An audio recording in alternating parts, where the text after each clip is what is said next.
Going to present Wipe the Drive, techniques in malware persistence. So this is Wipe the Drive, techniques in malware persistence. I'm Jake Williams. I'm a principal forensic analyst for CSR Group. I'm a SANS Forensic 610 instructor. That's not surprisingly malware. I'm doing research right now in cloud forensics, and I like to break poorly written software because who doesn't? My name is Mark Baggett. I'm also a SANS pen tester, or a SANS instructor for the pen test curriculum, handler for the Internet Storm Center, blog on paul.com, and I'm a course author for a new SANS penetration testing course where we're going to be using Python. So it's Python for penetration testers. It's in beta, and the beta is going to be running in 30 days here in town, and it's 50% off. If you want some more information, see the SANS booth. Okay. I can attest that that's not a bad course. I worked through some of the beta stuff with Mark. Good stuff. So today we're here to talk about Wipe the Drive. What we're saying is if you have malware on your machine, that without question the best course of action is to just wipe the drive, not depend upon forensics or software to clean up that malware on your behalf. If you get it, wipe the drive. And the reason we feel like we need to say this is because there is this bias against just wiping the drive. Both from technicians, you'll hear technicians say things like, you know what, I think the people who just wipe the drive or just want to wipe the drive and not take on the task of removing that malware, they just lack the intestinal fortitude to take on the challenge of wiping the drive, right? Or you'll hear from the business things like, wipe the drive, you're the security guy, I pay you to know how to remove malware from my systems. Why are you coming in here and telling me to wipe the drives from these systems?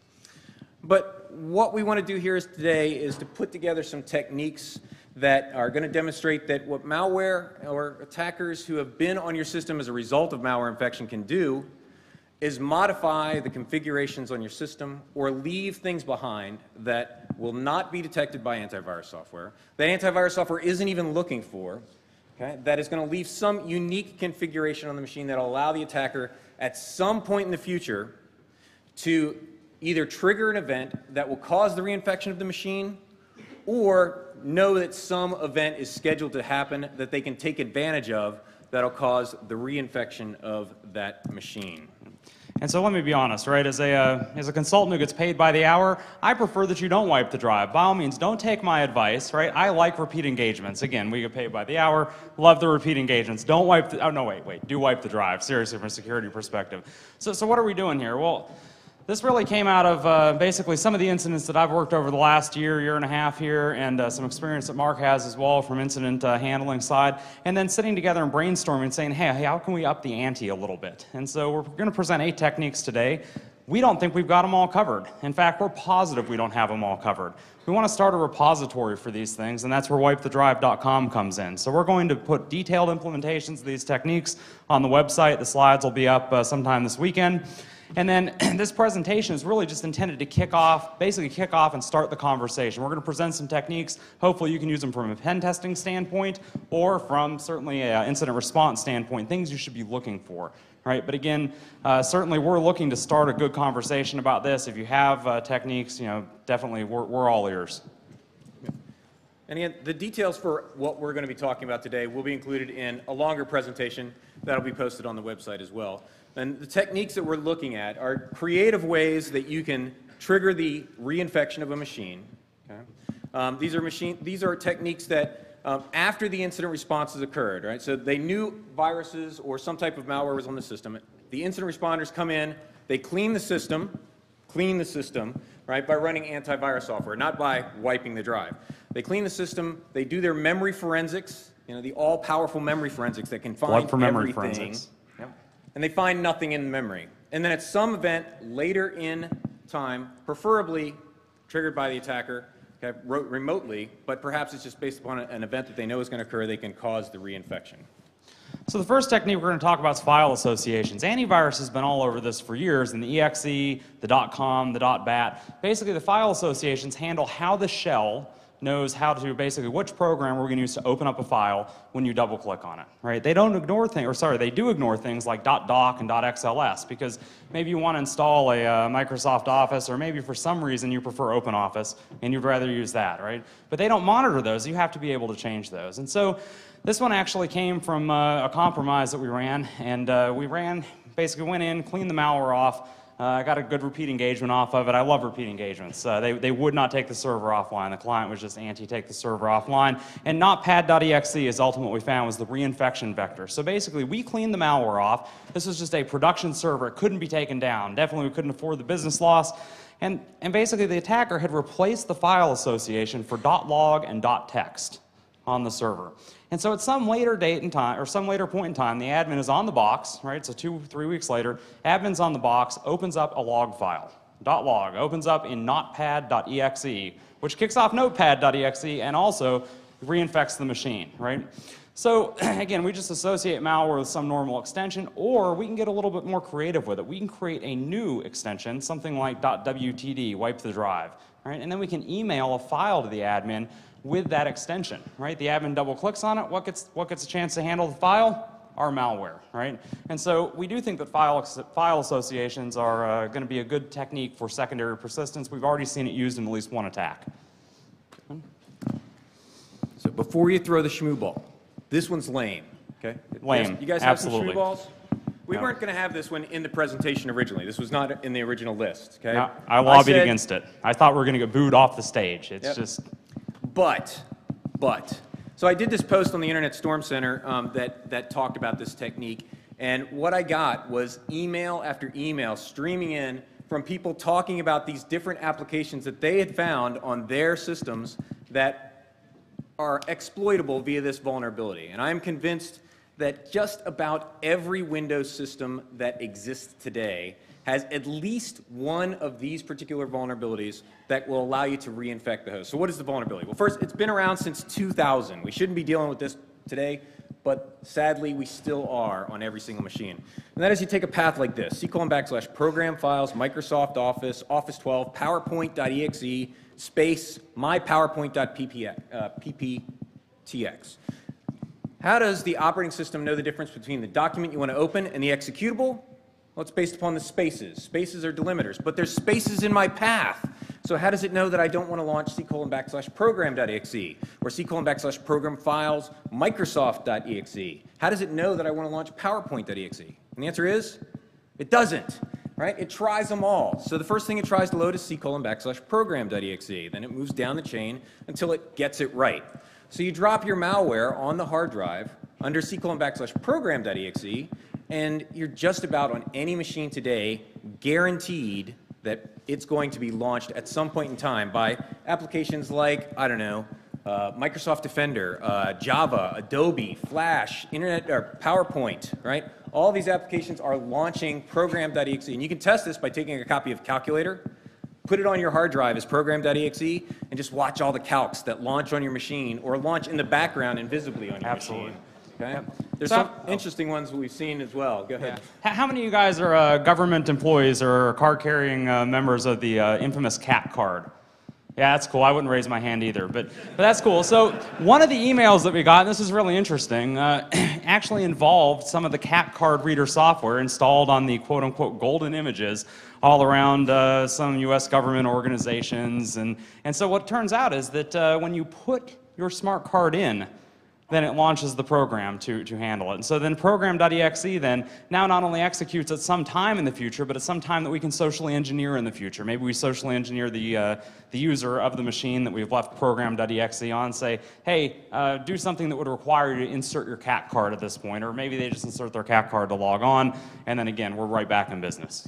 Yep, and launch it, steal their credentials, move on. Absolutely. Yep. So the third technique we're going to talk about is image file execution options. Microsoft figured out a while ago that they would need potentially to basically allow users to set different execution options on a per executable basis. So this is controlled by the executable that's actually being launched. So we can set up a, say for notepad.exe, I hate to pick on Notepad, but it's on every machine and opens often enough, why not? We attach to a process that we know is going to run. Something maybe that we know runs periodically, like defrag. We know that's going to run relatively weekly, depending on your system. And we can specify a debugger option in image file execution options. And now that malware kicks off every time defrag.exe kicks off. So now picture the scenario here. We've got our incident responder, doesn't take our device, doesn't wipe the drive, says, hey, I want to give Jake repeat business by the hour, right? And so he doesn't wipe the drive. A week later, defrag.exe kicks off, launching our malware, our secondary malware, right, that checks for our primary and reinfects the box. So we can attach it to any infrequently executed process. Maybe it's something that we socially engineer the admin to run as well, as opposed to being something that's periodically executed. All right, scheduled tasks. You guys know about scheduled tasks, right? We can take some date, time in the future, and we're going to launch a given process on an executable. You probably also know that you can take events that are showing up in the Windows event log, and you can associate tasks to occur when those things fire. That's fun, okay? How about this? Inside of a domain, all of the backup service accounts are distributed across the machine. Usernames and passwords are hard-coded on those machines. I create a scheduled task on the domain controller that when there is a failed logon attempt by the backup exec account, or excuse me, backup service account, whatever software you might be using, that we're going to fire off a process that perhaps creates a new domain admin.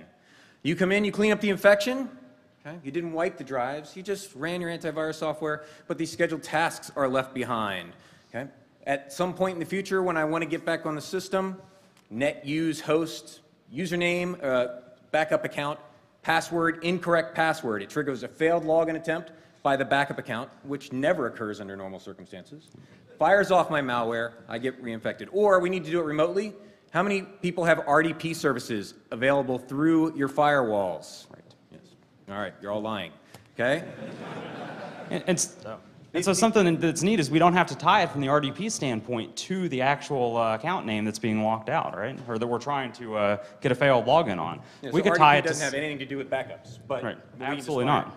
Right, but we can even do something a little more creative, right? We've got RDP, as we all know from the RDP logs, it shows the host name that you tried to RDP from. We can tie it to that as well. Yep. All right, so we can get pretty creative here from a remote retriggering standpoint.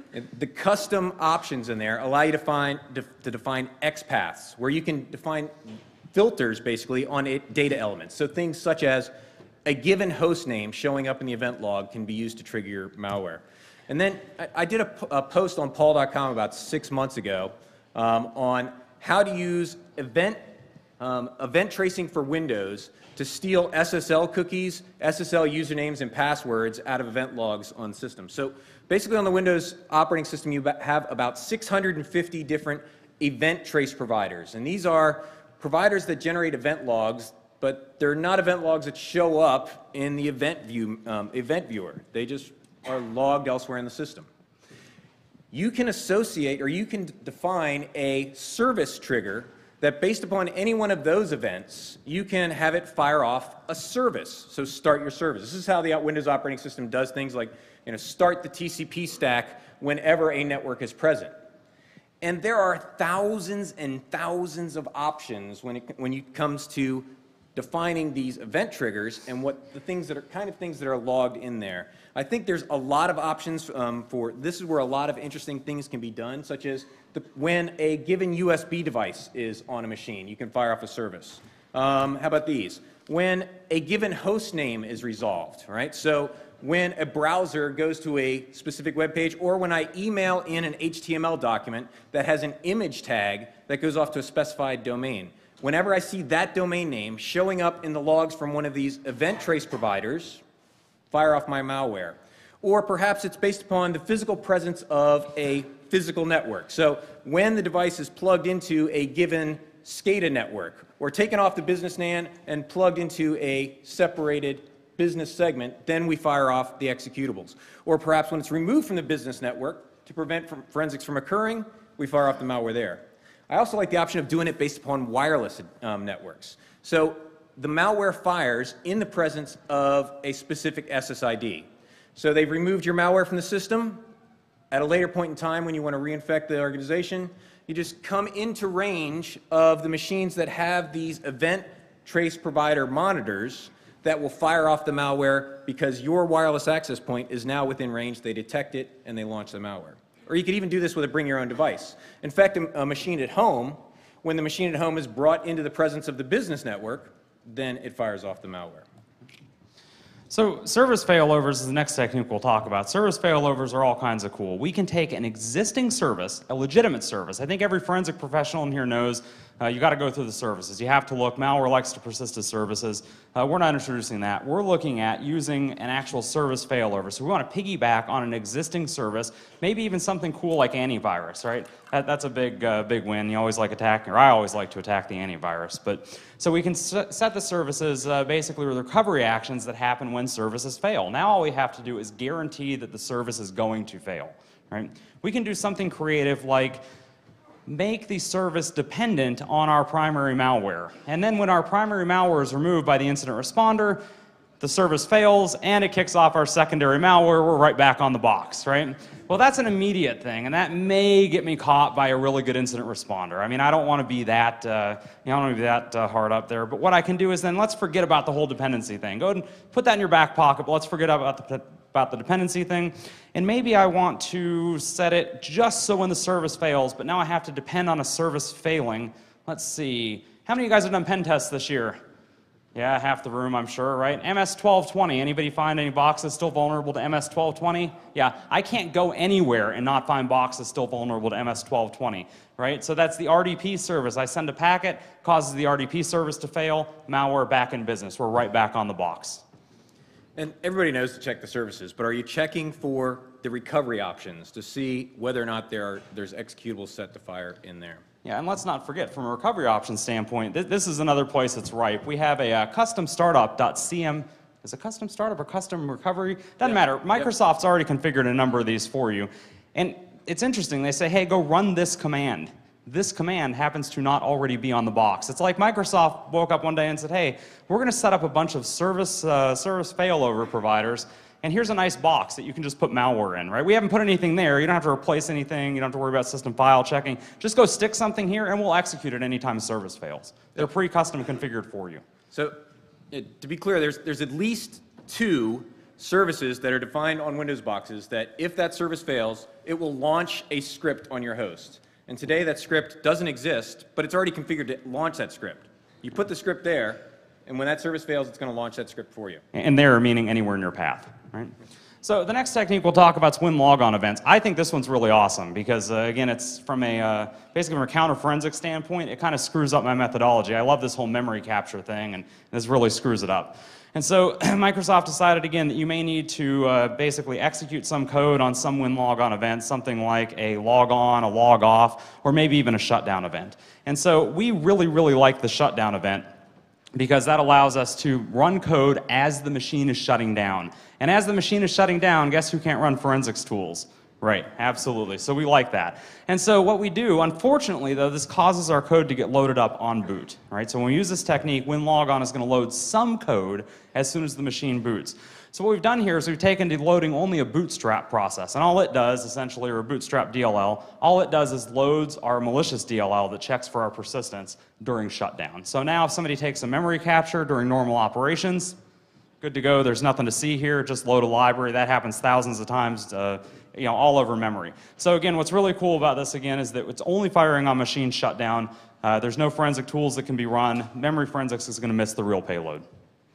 All right. This last technique is the use of bits admin. You probably know about bits admin. Bits admin is used to, so bits is used by Windows Update to download your updates for Microsoft install those. Bits admin is an admin utility that will allow you to manage those updates. You can use bits admin as a command line wget on Windows to download executables. You can also specify options on bits admin to tell it to retry if it fails to download every, say, 24 hours. And when it does successfully download, execute the program. So I go into bits admin and I just schedule it to download malware from a predefined URL, which there is no malware there today. Retry it every 24 hours, and when you successfully download it, execute the code. So go away, you remove you clean up the hard drive, right, by formatting it, right? No, you just install the antivirus software. Does your antivirus software check your bits admin queue? Nope. No, do you check your bits admin queue? Not We today. Tomorrow. Yep. Yeah. So not today, you will tomorrow. A scheduled job in your bits admin fires, it launches, downloads the system. Okay, so we have a demo here, but I think, how long do we have? 2 minutes? All right. 3-4 minutes. Okay, All right, so let's just show you this real quick and just launch it. Sure. Yeah. So as Mark's getting ready to go here, we originally said, hey, we're going to produce a script. We're going to set up a script that's going to detect all this stuff. And as we were working through, we realized that on an average light load system, this produces somewhere in the neighborhood of 10 megabytes of textual output to check for all this stuff. And we said, hey, we would like to go through and figure out what good looks like so we can start whitelisting. And then we realized, hey, that's a bad plan, right? We don't ever want to say your stuff is good when indeed it is not good. We would rather just do data collection and then let you analyze. You have to know what good looks like.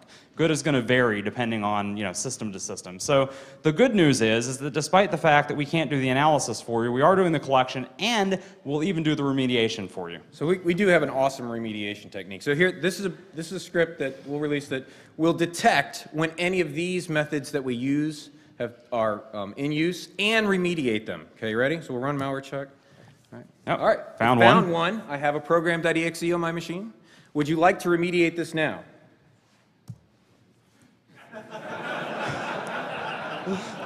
Right.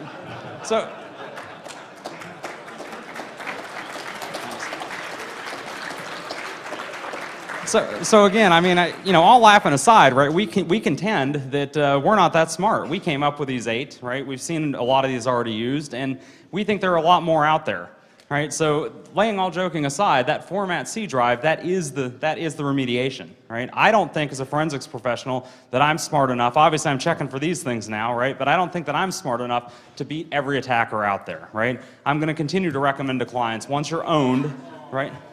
What happened? I was just hitting no. Oh, you no. Oh, okay, good. No, that's a good idea. Yes. So, I mean, again, I'm going to continue to recommend to clients that they reinstall the system from scratch.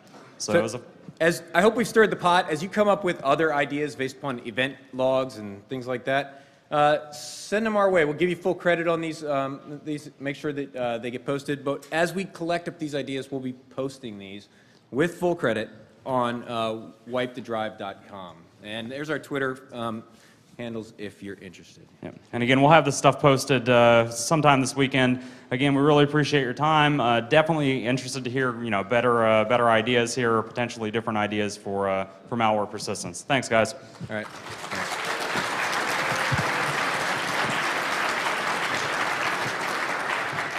I'm going to present Wipe the Drive, techniques in malware persistence. So this is Wipe the Drive, techniques in malware persistence. I'm Jake Williams. I'm a principal forensic analyst for CSR Group. I'm a SANS Forensic 610 instructor. That's not surprisingly malware. I'm doing research right now in cloud forensics, and I like to break poorly written software, because who doesn't? My name is Mark Baggett. I'm also a SANS pen tester, or a SANS instructor for the pen test curriculum, handler for the Internet Storm Center, blog on paul.com. And I'm a course author for a new SANS penetration testing course where we're going to be using Python. So it's Python for penetration testing. And some experience that Mark has as well from incident handling side. And then sitting together and brainstorming and saying, hey, how can we up the ante a little bit? And so we're going to present 8 techniques today. We don't think we've got them all covered. In fact, we're positive we don't have them all covered. We want to start a repository for these things, and that's where wipethedrive.com comes in. So we're going to put detailed implementations of these techniques on the website. The slides will be up sometime this weekend.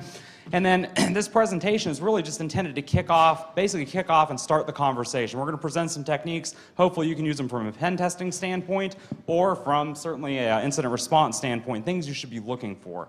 Right? But again, certainly we're looking to start a good conversation about this. If you have... or isn't even looking for, okay, that is going to leave some unique configuration on the machine that will allow the attacker at some point in the future to either trigger an event that will cause the reinfection of the machine or know that some event is scheduled to happen that they can take advantage of that will cause the reinfection of that machine. And so let me be honest, right? As a consultant who gets paid by the hour, I prefer that you don't wipe the drive. By all means, don't take my advice, right? I like repeat engagements. Again, we get paid by the hour. Love the repeat engagements. Don't wipe the... Oh, no, wait. Do wipe the drive. Seriously, from a security perspective. So what are we doing here? Well, this really came out of basically some of the incidents that I've worked over the last year and a half here. Or just want to wipe the drive and not take on the task of removing that malware. They just lack the intestinal fortitude to take on the challenge of wiping the drive, right? Or you'll hear from the business things like, wipe the drive, you're the security guy, I pay you to know how to remove malware from my systems. Why are you coming in here and telling me to wipe the drives from these systems?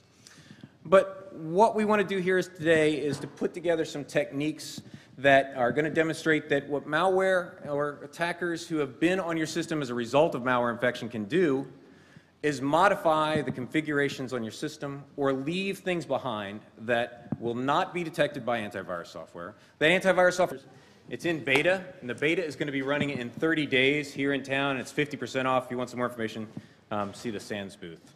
Yeah, I can attest that that's not a bad course. I worked through some of the beta stuff with Mark. Good stuff. So today we're here to talk about wipe the drive. What we're saying is if you have malware on your machine, that without question the best course of action is to just wipe the drive, not depend upon forensics or software to clean up that malware on your behalf. If you get it, wipe the drive. And the reason we feel like we need to say this is because there is this bias against just wiping the drive. Both from technicians, you'll hear technicians say things like, you know what, I think the people who just wipe the drive are